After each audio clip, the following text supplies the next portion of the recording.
Hi friends, സ്നേഹപൂർവ്വ ശ്യാമയുടെ പുതിയ എപ്പിസോഡിലെ പ്രിയ dressing റൂമിലേക്ക് വരുന്നാണുമ്പോ രാധിക അങ്ങ് ഞെട്ടണേ.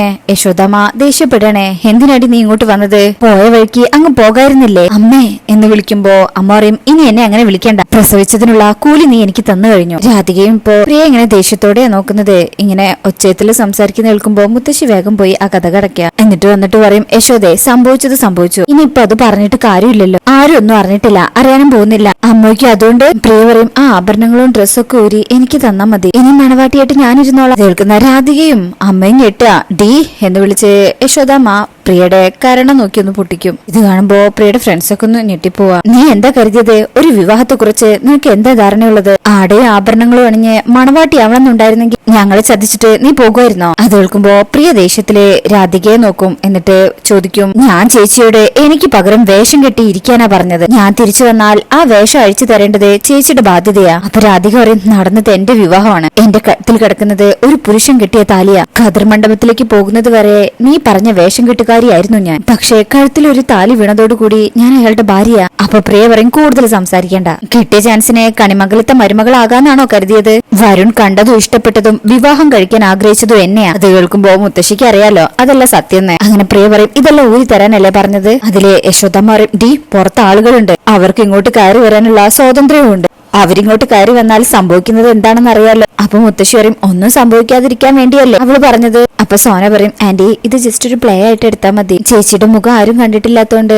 കാര്യങ്ങൾ എളുപ്പമല്ലേ. അപ്പൊ അമ്മ പറയും, കാര്യങ്ങൾ എളുപ്പമാണ് മോളെ, അത് നീ പഠിച്ച സംസ്കാരം, പക്ഷേ ഞങ്ങൾ പ്രാണനെ പോലെ കൊണ്ടു നടക്കുന്നൊരു സംസ്കാരമുണ്ട്. അവിടെ കതിർ മണ്ഡപത്തിനും താലിക്കും കൈ പിടിച്ചു കൊടുക്കുന്നതിനൊക്കെ ജീവന്റെ വിലയാ. കതിർ മണ്ഡപത്തിലേക്ക് കയറില്ലെന്ന് ഇവൾ കാല് പിടിച്ചു കരഞ്ഞതാ, എന്നിട്ടും കയറി. സ്വന്തം അച്ഛൻ വീണു മരിക്കരുതെന്നുള്ള തീരുമാനമുള്ളതുകൊണ്ട് പ്രിയോട് പറയും, അച്ഛനെ സംരക്ഷിക്കുന്നവളാ മകളെന്ന് പറയുന്നത്, സ്വന്തം കുടുംബത്തിന്റെ മാനം രക്ഷിക്കുന്നവളെയാ മകളെന്ന് പറയുന്നത്. ആ നിലയ്ക്ക് എന്റെ മകൾ ഇവളാ. അപ്പോഴും പ്രിയക്ക് ഇങ്ങനെ വലിയ ദേഷ്യം വരികയാണേ. രാധികയെ തുറച്ചു നോക്കും. നീ എന്റെ കുടുംബത്തിനെ ദ്രോഹിച്ചവളാ. മുത്തശ്ശി പറയും, യശോദേ വെറുതെ അനാവശ്യമായ തീരുമാനങ്ങൾ എടുക്കണ്ട, പ്രിയങ്കയ്ക്ക് പകരം ഈ അനാഥ പെണ്ണിനെ കാണിച്ചു കൊടുത്താൽ അവര് സ്വീകരിക്കും തോന്നുന്നുണ്ടോ? അപ്പൊ പ്രിയ ആ ഒരു അഹങ്കാരത്തിൽ ഇങ്ങനെ രാധികയെ നോക്കുക. മുത്തശ്ശി പറയും, തിരിച്ചറിയുന്ന നിമിഷം ഒരു തെരുവ് പാട്ടിയുടെ വില പോലും കൊടുക്കാതെ ഇറക്കി വിടില്ല ഇവളെ, എന്ത് യോഗ്യതയാണ് ഇവൾക്കുള്ളത്? അമ്മ പറയും, ഈ കല്യാണ മണ്ഡപത്തിൽ വന്നിരിക്കുന്ന സകല ആൾക്കാരെയും സാക്ഷിയാക്കി ഞാൻ പറയും, എന്റെ ഈ പൊന്നുമോളെ സ്വീകരിക്കാൻ വേണ്ടി കണിമംഗലത്തുള്ളവരുടെ കാല് ഞാൻ പിടിക്കും, എന്നെ കൊന്നാലും അവളുടെ ഈ കഴുത്തിലെ താലി അഴിച്ചു മാറ്റാൻ ഞാൻ സമ്മതിക്കില്ല,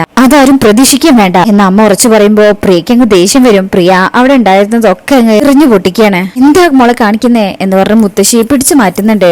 അപ്പോ യശോദാമ്മ ഇങ്ങനെ നോക്കി നിൽക്കുമ്പോ മുത്തശ്ശി പറയും, പിടിച്ചു മാറ്റിടേ അവളെ, നിങ്ങൾ പറഞ്ഞില്ലേ അച്ഛന്റെ മാനം രക്ഷിക്കാൻ വേണ്ടി ചേച്ചി ചെയ്ത ത്യാഗത്തിന്റെ കഥ, ഇന്ന് ഞാൻ പോയില്ലായിരുന്നെങ്കിലേ അതേ ഒരു കെണിയിലെ എല്ലാരും അകപ്പെട്ടേനെ. അങ്ങനെ നോക്കുമ്പോ ഞാൻ ഈ കുടുംബത്തെ രക്ഷിക്കാൻ വേണ്ടി തന്നെയാ പോയത്. കണിമംഗലത്തുകാരുടെ കാല് പിടിക്കാൻ അമ്മ പോണ്ട, നടന്നതൊക്കെ വരുണിനോടും കുടുംബക്കാരോടും ഞാൻ അറിയിച്ചോളാം. എന്നിട്ട് വരുണിന്റെ കൈയും പിടിച്ച് പ്രിയങ്ക അവരോടൊപ്പം പോവും. കാണണോ അമ്മയ്ക്ക് എന്നിങ്ങനെ പറയുന്ന സമയത്ത് മുത്തശ്ശിക്കും, എന്താടി അനിയത്തിയെ കെട്ടാൻ വന്നവനെ പ്രേമിച്ചു തുടങ്ങിയോ നീ?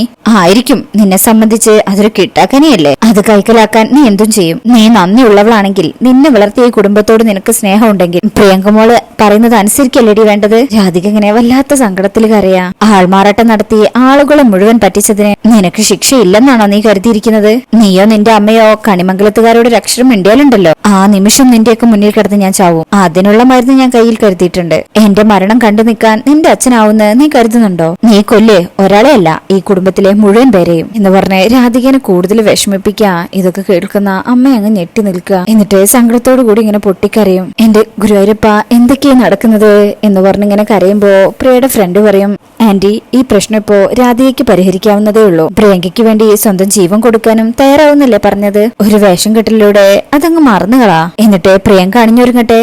മുത്തശ്ശി പറയും, വേണ്ട, ഇനി ആരും ഒന്നും പറയണ്ട, ദേവനാരായണന്റെ കുടുംബം വേണോ അതോ ഇല്ലാതാവണോന്ന് പറയേണ്ടത് നീയാണ്. പ്രിയയും നല്ല അഹങ്കാരത്തിലെപ്പ നിക്കണത്. രാധിക കരഞ്ഞുകൊണ്ട് ആ കൃഷ്ണ വിഗ്രഹത്തിന്റെ അടുത്ത് പോയിരുന്ന് പൊട്ടിക്കരയാ. കൈകൂപ്പിക്കൊണ്ട് പറയും, ഭഗവാനെ അച്ഛനും അമ്മയും ആരാണെന്ന് ഒന്നും ആഗ്രഹിക്കാൻ പാടില്ലാത്തവളാണെന്ന് ഞാൻ മനസ്സിനെ പറഞ്ഞു പഠിപ്പിച്ചവളല്ലേ ഞാൻ? എന്തിനാ എന്നെ ഇങ്ങനൊരു അവസ്ഥയിൽ കൊണ്ടുവന്ന് നിർത്തിയത്? ഈ ജന്മം ദാനം തന്ന അച്ഛനും അമ്മയും ഈ കുടുംബവും എന്നും സന്തോഷത്തോടു കൂടി ഇരിക്കണം. ഉള്ളു നുറുങ്ങുന്ന വേദനയുണ്ട് എനിക്ക്, പക്ഷേ ഞാൻ ഭഗവാനോട് അനുവാദം ചോദിക്കുക, അർഹതയില്ലാതെ ഈ ശരീരത്തിൽ വീണതെല്ലാം ഞാൻ അഴിച്ചു വെച്ചോട്ടെ എന്ന് പറഞ്ഞ് രാധിക ഇങ്ങനെ പൊട്ടിക്കറിയണേ. മുത്തശ്ശിക്കും പ്രിയയ്ക്കൊന്നും അതിൽ വലിയ സങ്കടമൊന്നുമില്ല. യശോദ കരഞ്ഞോണ്ട് പറയും, അമ്മേ ഇത് ക്രൂരതയാ. ഒരു പെണ്ണിന്റെ കണ്ണീരിന്റെ വില എന്താണെന്ന് മറ്റാർക്കും മനസ്സിലായില്ലെങ്കിലും അമ്മയ്ക്ക് മനസ്സിലാവും. അഗ്നിസാക്ഷിയായി കെട്ടിയ താലിയാ അവളുടെ കഴുത്തുനിന്ന് അറുത്തു മാറ്റുന്നത്. അത് ശാപാണമ്മേ. മുത്തശ്ശി പറയും, ഇങ്ങനൊരു ശാപത്തിന്റെ കണക്ക് പറയണ്ട, മാറി നിൽക്ക അങ്ങോട്ട് എന്ന് പറഞ്ഞൊരു ഉന്ത് വെച്ചു കൊടുക്കുക. പ്രിയങ്കെ അഴിച്ചു മാറ്റടി അതെല്ലാം. രാധിക ഇങ്ങനെ ഞെട്ടിലോടെ പ്രിയങ്കയെ നോക്കും. പ്രിയങ്ക ഇങ്ങനെ രാധികയെ തന്നെ ദേഷ്യത്തിൽ നോക്കി നിൽക്കുക. അങ്ങനെ പ്രിയ ഫ്രണ്ട്സിനോട് പറയും, വാടി എന്ന് പറഞ്ഞിട്ട് രാധികയെ പിടിച്ചു എഴുന്നേൽപ്പിച്ച് ആ ദേഹത്തുണ്ടായിരുന്ന ആഭരണങ്ങളെല്ലാം അഴിച്ചു മാറ്റാണ്. രാധിക ഇങ്ങനെ തളർന്നു നിന്നു കൊടുക്കുക.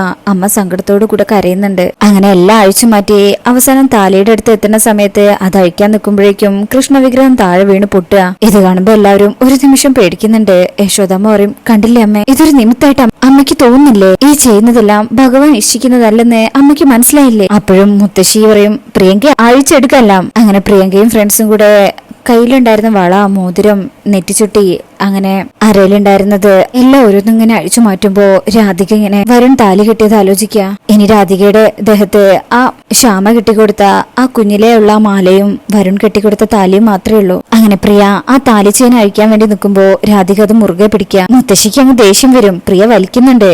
രാധിക വിടുന്നില്ല. മുത്തശ്ശി പറയും, അഴിച്ചെടുക്കടി ആ താലി എന്ന് പറയുമ്പോ പ്രിയ അതങ്ങ് പിടിച്ചു വലിക്കുക. മുത്തശ്ശി നോക്കുമ്പോ രാധിക കൈവിടുകയാണ്. അങ്ങനെ പ്രിയ വലിച്ചെടുക്കുന്ന സമയത്ത് ആ താലിയിലെ ലോക്കറ്റ് ആ ചെയിന്റെ കൂടെ പോകുന്നില്ല. അത് പൊട്ടുന്നത് കാരണം താലി ചെയിൻ സാരിയുടെ ആ പ്ലേറ്റിന്റെ ഉള്ളിലേക്ക് മറിഞ്ഞു നിൽക്കുക. ഇതാരും അറിഞ്ഞിട്ടില്ല. രാധിക താലി പോയ സങ്കടത്തിൽ ഇങ്ങനെ പൊട്ടിക്കറിയാണ്. അമ്മ ഇങ്ങനെ സങ്കടത്തോടു കൂടി ഇങ്ങനെ മനസ്സ് നൊന്ത് കറിയാ. ഈ സമയം രാധിക ആ ബാഗ് എടുക്കും രാധികയുടെ. എന്നിട്ട് നേരത്തെ കൊടുത്തിരുന്ന ആ സാരി എടുക്കുകയാണ്. ഞാൻ ഡ്രസ്സ് മാറിയിട്ട് വരാം എന്ന് പറയുന്ന സമയത്ത് കഴുത്തിലുണ്ടായിരുന്ന ആ ലോക്കറ്റ് ബാഗിലേക്ക് വീഴാണ്. അങ്ങനെ രാധിക പോകാൻ നിൽക്കുമ്പോ മുത്തശ്ശി പറയും, അവളെ ഒരുക്കിയിട്ട് പോയാൽ മതി. യശോദയ്ക്കും, അമ്മേ ഇത്രയൊക്കെ ചെയ്തില്ല അമ്മേ, ഇനിയെങ്കിലും അവളെ ഒന്ന് വെറുതെ വിട്ടൂടെ? മുത്തശ്ശി പറയും, ഇത് അവള് തന്നെ ചെയ്യണം. പ്രിയങ്ക മോള് മണവാട്ടിയായിട്ട് അണിഞ്ഞൊരുങ്ങുന്നത് അവള് കാണണം. അവളുടെ മനസ്സിൽ എന്തെങ്കിലും തങ്ങി പോയിട്ടുണ്ടെങ്കിൽ തേച്ചു മാച്ചു കളയണം. കണ്ണ് തട്ടാതിരിക്കാൻ ഒരു കോലം വെക്കില്ലേ, അതുപോലെ പ്രിയങ്ക മോൾക്ക് കണ്ണേറ് തട്ടാതിരിക്കാൻ ഇത്തിരി നേരം കെട്ടിയ കോലം, അത്രയേ ഉള്ളൂ. അണിയിച്ചൊരുക്കടി. രാധിക ഇങ്ങനെ സങ്കടത്തോടു കൂടി കരയാ.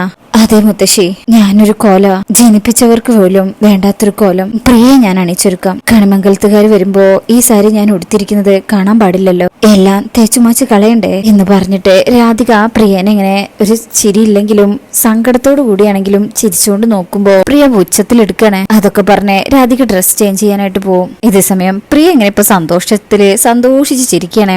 ശേഷം പിന്നീട് കാണിക്കുന്നത് കണിമംഗലത്ത് മുത്തശ്ശിക്കും, പത്മാവതി മണവാട്ടി ഒരുങ്ങിയില്ലേ? ഒരുങ്ങിയെങ്കിൽ പെട്ടെന്ന് വന്ന് ഭക്ഷണം കഴിക്കാൻ പറ, മുഹൂർത്തത്തിന്റെ കാര്യം അറിയാലോ. അപ്പോ പത്മാവതി അമ്മ പറയും, അറിയാം, ഇപ്പൊ വരാം എന്ന് പറഞ്ഞ് കൽപ്പനയെ കൂട്ടി പെൺകുട്ടിയെ ഭക്ഷണം കഴിക്കാൻ കൂട്ടിക്കൊണ്ടുവരാൻ അമ്മയെ പറഞ്ഞു. കൽപ്പന പറയും, എത്ര നേരം മുമ്പേ പറഞ്ഞത് അവരോട് പുടവ മാറി വരാൻ, അവർക്ക് ഇതുവരെ സമയം കിട്ടി കാണില്ല. പത്മാവതി പറയും, ഇതിപ്പോ അവരുടെ കുടുംബവും നമ്മുടെ കുടുംബം എന്നൊന്നും തർക്കിക്കേണ്ട കാര്യമില്ല, ഇപ്പൊ നമ്മളൊക്കെ ഒരു കുടുംബം തന്നെയാവാ എന്ന് പറഞ്ഞിട്ട് അവര് പോവാണേ. കഥകിന് മുട്ടുമ്പോ മുത്തശ്ശി ഇപ്പോ സ്നേഹത്തോടെ പോയി വാതിലുറക്കണേ. കാരണം ഇപ്പൊ പ്രിയനെയാണല്ലോ ഒരുക്കിയിരിക്കുന്നത്. വരൂ മോള് തയ്യാറായിരിക്കാ എന്ന് പറഞ്ഞ് വിളിക്കുന്നുണ്ട്. രാധികയ്ക്കാണെങ്കിൽ സങ്കടം കൊണ്ടാണ് നിൽക്കുന്നത്. പ്രിയനെ ഒരുക്കുന്നതും രാധിക തന്നെയാ. അങ്ങനെ വരുണിന്റെ അമ്മ വന്നിട്ട് പറയും, ഇനിയെങ്കിലും മണവാട്ടി പെണ്ണിനെ ശരിക്കും എല്ലാവർക്കും ഒന്ന് കാണാലോ. കതിർ മണ്ഡപത്തിൽ വെച്ച് മുഖം കണ്ടില്ലെന്നുള്ള പരാതിയായിരുന്നു. കുടുംബത്തിന്റെ ചടങ്ങ് അങ്ങനെയാണെന്ന് പറഞ്ഞപ്പോ മനസ്സിലാവുകയും ചെയ്തു. മുത്തശ്ശി പറയും, എന്നാ പിന്നെ ഊണ് കഴിക്കാൻ പോവല്ലേ? അപ്പോഴും യശോദമ്മ അങ്ങനെ കരയുന്ന കാണുമ്പോ എന്തു പറ്റി യശോദയ്ക്ക്? അപ്പൊ മുത്തശ്ശി പറയും, അത് പിന്നെ മോളെ പിരിയുന്നതിന്റെ വിഷമം അവളെ കൊണ്ട് സഹിക്കാൻ പറ്റുന്നില്ല. അമ്മ പറയും, മോൾക്ക് ഒരു കുറവും വരുത്തില്ല, ഞാൻ എന്റെ മോളായിട്ട് തന്നെയാ ഞാൻ കൊണ്ടുപോകുന്നത്, പോവാൻ മോളെ എന്ന് പറഞ്ഞ് പ്രിയനെ വിളിക്കും. രാധികേനോട് ചോദിക്കും, കുട്ടി വരുന്നില്ലേ? രാധിക പറയും, അല്ല ഞാനിതൊക്കെ ഒതുക്കി വെച്ചിട്ട്. മുത്തശ്ശി പറയും, വിളിച്ചാലൊന്നും ആ കുട്ടി വരില്ല, ഏത് സമയവും പണി എടുത്തോണ്ടിരുന്നില്ലെങ്കിൽ അവൾക്ക് ഒരു സമാധാനവും കിട്ടില്ല. ഇത് കേൾക്കുമ്പോ രാധിക ഇങ്ങനെ മുത്തശ്ശിയെ ദേഷ്യത്തിലാ നോക്കുന്നത്. അപ്പൊ അമ്മ പറയും, എങ്കിൽ നിങ്ങൾ ഒരുമിച്ച് വരൂ, മോള് വാ എന്ന് പറഞ്ഞ് പ്രിയനെ കൂട്ടിക്കൊണ്ടു പോവാ. അങ്ങനെ അവര് പോയി കഴിഞ്ഞാല് മുത്തശ്ശി പറയും, ഇത്രേ ഉള്ളൂ കാര്യം, ഇനി അമ്മയും മോളും വാ തുറക്കാഞ്ഞാ മതി, വാ എന്ന് പറഞ്ഞ് ഫ്രണ്ട്സിനെ കൂട്ടിയിട്ട് മുത്തശ്ശി പോവാ. രാധിക ഇങ്ങനെ വിങ്ങി വിങ്ങി കരയാണ്. യശോദാമ്മയും രാധികയുടെ അടുത്ത് ചെല്ലുമ്പോ പൊട്ടിക്കരഞ്ഞുകൊണ്ട് രാധിക അമ്മയുടെ അടുത്തേക്ക് ചെല്ലാണ്. അമ്മ ഇങ്ങനെ മാറോട് ചേർത്ത് പിടിച്ച് പൊട്ടിക്കറിയാ. അവർക്ക് രണ്ടുപേർക്കും ഒന്നും ചെയ്യാൻ പറ്റിയിട്ടില്ല. എന്തായാലും പ്രിയനെ കൊണ്ടുപോയെങ്കിലും കഴുത്തില് ആ താലി ഇല്ലല്ലോ. ആ ലോക്കറ്റ് ഊരിയിട്ട് രാധികയുടെ ബാഗിൽ തന്നെ വീണിട്ടുണ്ട്. രാധിക എന്തായാലും വൈകാതെ തന്നെ അത് കാണും. അപ്പൊ ഇനി എന്തായാലും അടുത്ത ഭാഗത്തിനായിട്ട് നമുക്ക് വെയിറ്റ് ചെയ്യാം. ഇന്നത്തെ ഈ എപ്പിസോഡ് ഇഷ്ടപ്പെട്ടിട്ടുണ്ടെങ്കിൽ ഈ ചാനൽ എല്ലാവരും ഒന്ന് ലൈക്ക് ചെയ്ത് സബ്സ്ക്രൈബ് ചെയ്ത് സപ്പോർട്ട് ചെയ്തേക്കണേ. താങ്ക്